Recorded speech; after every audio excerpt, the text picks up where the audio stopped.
అదే RTV app వార్తల్ని క్షణాల్లో చదివే అవకాశం ఉంటుంది. ఒక న్యూస్ పేపర్, ఒక టెలివిజన్ ఛానల్ మీ చేతుల్లో ఎప్పుడూ ఉంటాయి.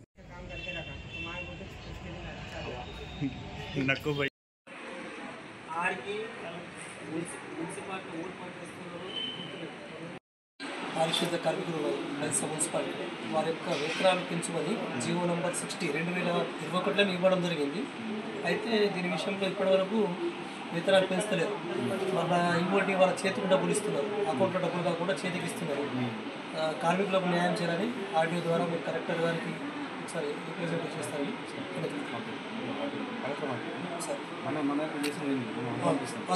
సార్ చూడండి.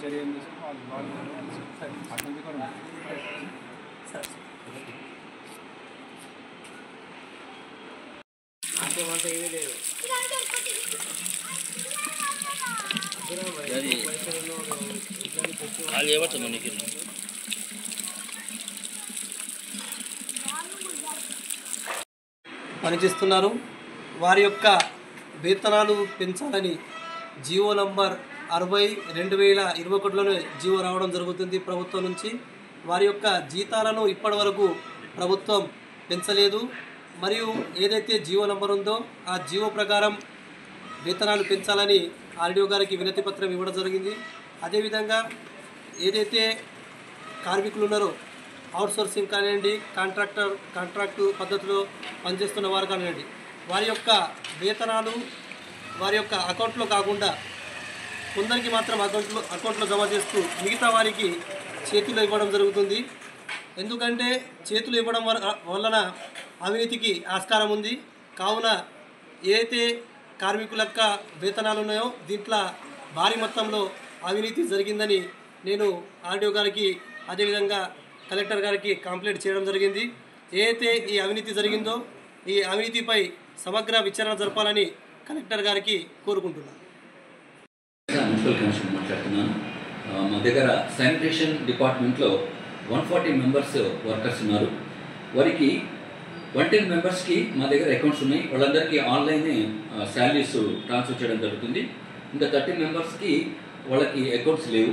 సో వాళ్ళని కూడా జీరో బ్యాలెన్స్ అకౌంట్లో అకౌంట్ తీసుకోవడానికి మేము ప్రయత్నం చేస్తున్నాం. సో ఎవ్రీ మంత్ వాళ్ళకి పేమెంట్స్ అయితే ఖచ్చితంగా పేమెంట్ చేస్తున్నాం. యాజ్ పర్ గవర్నమెంట్ జీవో ప్రకారం అయితే మేము పేమెంట్ చేయట్లేదు. ఎందుకంటే ఇది చిన్న మున్సిపాలిటీ కనుక. సో అందుకనే ప్రాపర్టీ ట్యాక్స్ కూడా కొంచెం తక్కువ వస్తుంటాయి. ఇక్కడ అనుకున్నదంతా మనం సాధించలేము, టార్గెట్ కూడా కంప్లీట్ చేయలేకపోతాం. సో ఏదైతే ఇప్పుడు 12,000 ఒక్కొక్క వర్కర్కి ఇస్తామో అది పోను పిఎఫ్ పోను 10,500 రూపీస్ వాళ్ళ అకౌంట్లోకి ట్రాన్స్ఫర్ చేయడం జరుగుతుంది. అలాగే 30 మెంబర్స్ కూడా బై హ్యాండ్కి ఇవ్వడం జరుగుతుంది. సో శాలరీస్ ఇవ్వడంలో ఎలాంటి ప్రాబ్లం లేకుండా ఎవ్రీ మంత్ వాళ్ళకి పేమెంట్ చేయడం జరుగుతుంది. సో అనదర్ ఇంకా నెక్స్ట్ ఇష్యూస్కి వస్తే గవర్నమెంట్ జీవో గురించి మాట్లాడినట్టయితే అది ఇక్కడ వరకు మన బయట మున్సిపాలిటీ ఇవ్వడం జరగట్లేదు.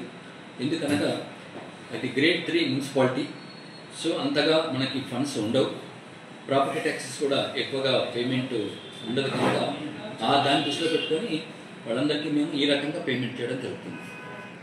ఒకే వ్యక్తి 2 చోట్ల పనిచేస్తున్నారనే ఒక కంప్లైంట్ మీరు అడగడం జరుగుతుంది. అలాంటిది మా దగ్గర ఏం లేదు. మా దగ్గరే పనిచేస్తున్నారు. అలాంటి వ్యక్తులు కూడా మా దగ్గర ఎవరు లేరని నేను చెప్తున్నాను. అటువంటి వ్యక్తిని గుర్తించేస్తే సార్ గుర్తించేస్తే ఏమైనా ఉన్నట్టయితే మేము తప్పకుండా చర్యలు తీసుకుంటాం. సో మా దగ్గర నుంచి కూడా రిమూవ్ చేయడం జరుగుతుంది.